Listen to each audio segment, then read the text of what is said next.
Bonjour à tous, comment allez-vous? Eh bien écoutez, moi ça va, ça y est, je suis bien réveillée, je viens de me laver, de m'habiller et de me préparer pour enregistrer ce petit moment qui me fait plaisir à partager avec vous. Bienvenue dans cette nouvelle semaine, car effectivement la semaine commence de nouveau. Au mois de mai, qu'est-ce qui va se passer? Eh bien déjà le calendrier va changer. Alors, on va regarder ça. Alors là, pour l'instant, je vais vous montrer le calendrier qui est déjà terminé. Alors, c'était le mois d'avril, avec les vacances au milieu. Les semaines passées, avec l'anniversaire d'Isaiah, tout en bas, le 30. Évidemment, ce calendrier est terminé. La dernière fois qu'on s'est vu, c'était vendredi. J'enlève le calendrier. Et voilà, le nouveau calendrier. Alors, c'est le mois de mai. On voit une petite fille qui arrose des fleurs, car au mois de mai, tout recommence. Le printemps est vraiment installé, les jours se réchauffent. Oh, premier jour du mois de mai, qu'est-ce qu'on voit ici? Alice. Bon anniversaire, Alice. Je t'envoie plein de bisous. Et puis, bah voilà, ça y est, tu as 6 ans. Bravo, bravo, ma grande. Voilà, je t'embrasse très, très fort. Alors ensuite, dans ce calendrier, il y a un jour férié encore, puisqu'il est tout gris, c'est le vendredi de cette semaine. Il n'y aura pas classe. On descend, on descend, on descend. Et là, il y a un week-end avec jeudi qui est férié, le vendredi aussi. Et après, il y a samedi, dimanche, donc il n'y aura pas l'école. Il y aura 4 jours sans classe. Et tout en bas, tout en bas, tout en bas, on retrouve les fameux Laurence et Imran qui fêteront leur anniversaire, cette fois-ci à la fin du mois de mai et non pas à la fin du mois d'avril, comme j'avais dit la dernière fois où je m'étais trompée. Donc on va d'abord faire les petites croix rouges. Alors, on va commencer par faire la croix au 1. C'était vendredi et c'est déjà passé. L'anniversaire d'Alice, c'était vendredi. Ensuite, il y a eu samedi et dimanche. C'est les 2 jours de week-end qu'on vient de passer. Et voici la semaine qui commence avec le jour lundi. Voici la dernière croix. Nous voici arrivés déjà au 4 mai. Lundi 4 mai. Donc, je vais installer mon ardoise et puis on va écrire la date ensemble pour que vous puissiez l'écrire aussi chez vous.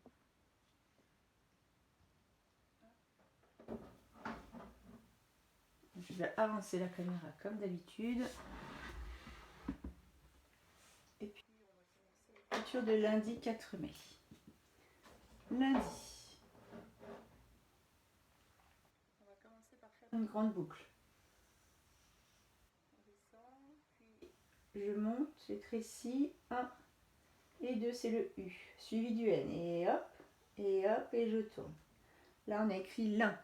Pour faire le di, on fait d'abord la coupe, puis on remonte très haut, on redescend. Et la petite étrécie. Et on rajoute le point sur le i. Ensuite, le 4. On fait un trait penché en arrière, un trait couché.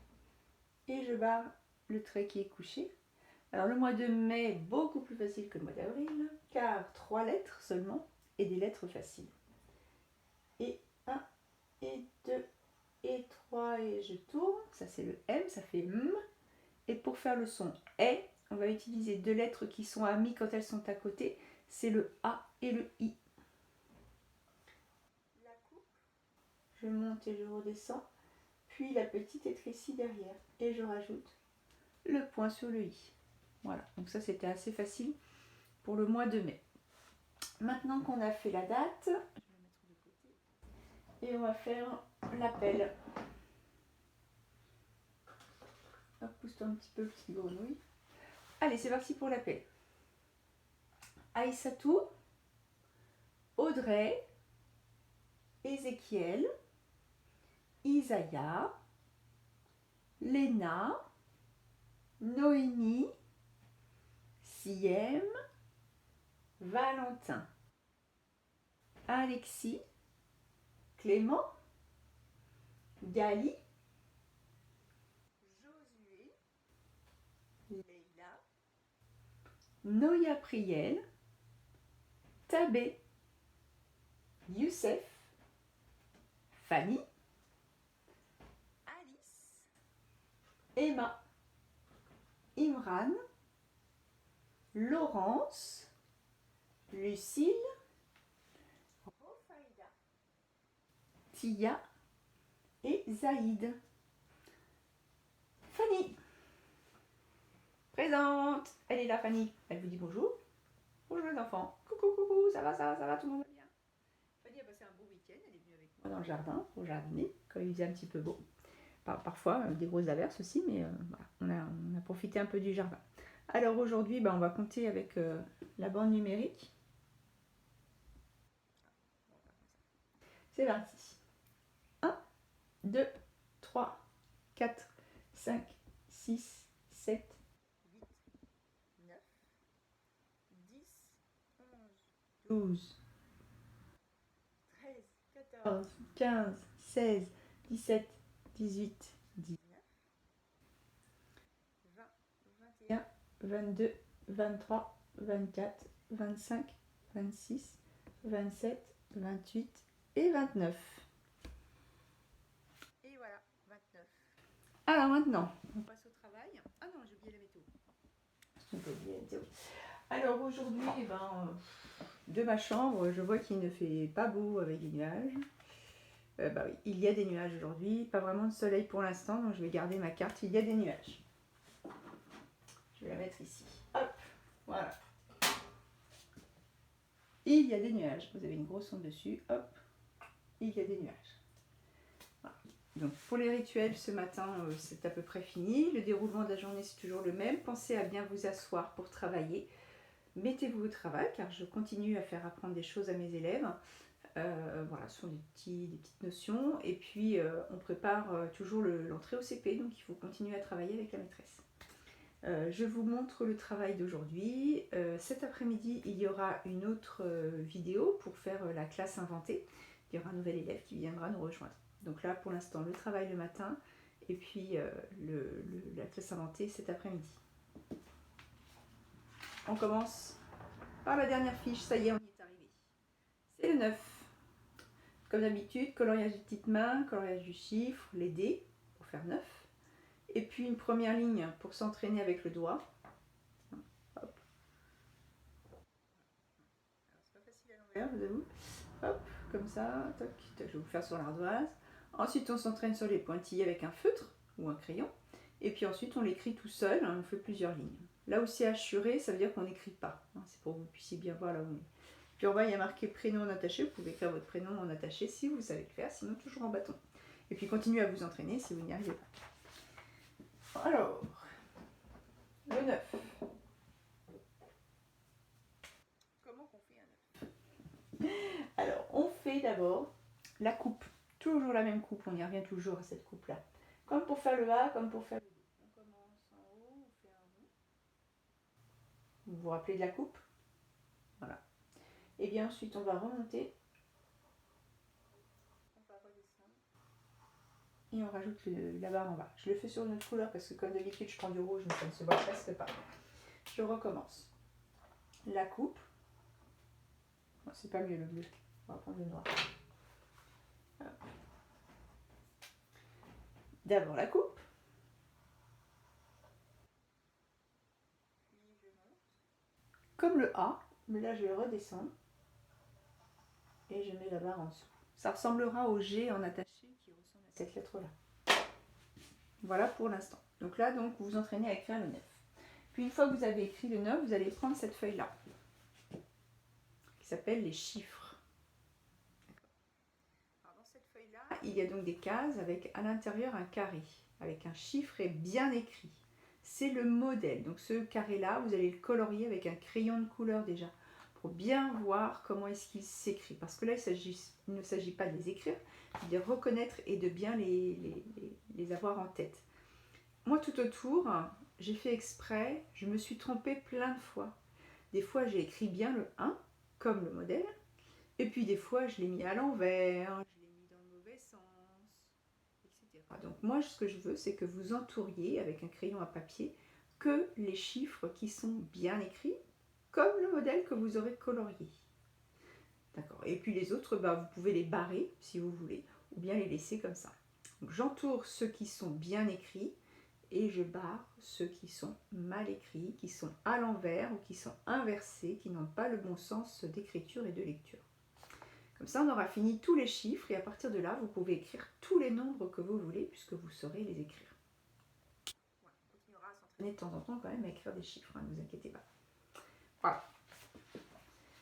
Et enfin, aujourd'hui, on est resté dans le domaine mathématique aujourd'hui, je vais vous faire reprendre les tangrammes. À l'école, avant qu'on soit obligé de rester à la maison, on avait travaillé avec le tangramme. Tout le monde n'avait pas terminé son travail, on avait des pièces de couleur. Donc dans le tangramme, il y a des formes géométriques. Il y a deux grands, comment ça s'appelle ça? Des triangles, deux grands triangles, on peut mettre des deux côtés.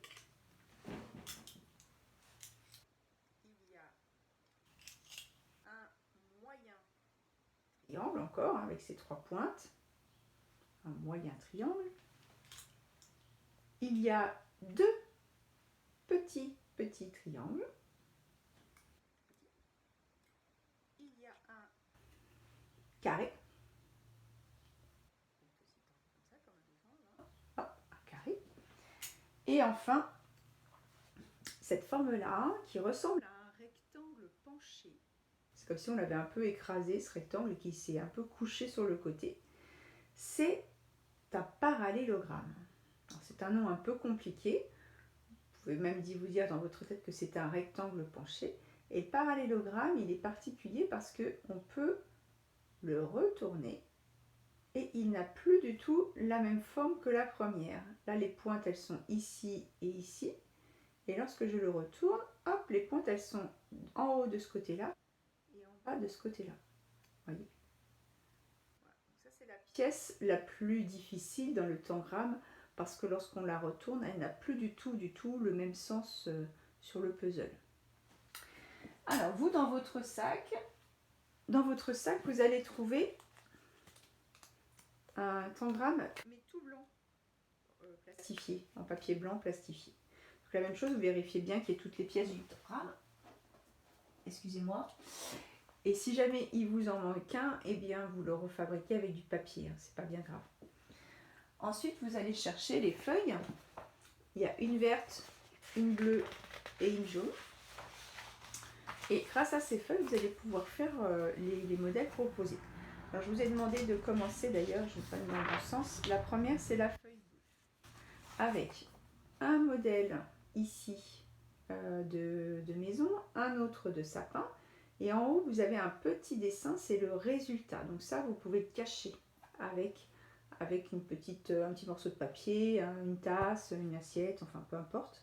Vous cachez le résultat et vous essayez de ranger à l'intérieur de cette forme noire toutes les pièces du puzzle, toutes doivent y rentrer, et essayer de les faire entrer. Alors oui, c'est long, oui, il faut réfléchir, oui, on peut se tromper 25 fois, c'est pas grave, on recommence jusqu'à ce qu'on réussisse et on ne regarde pas la réponse.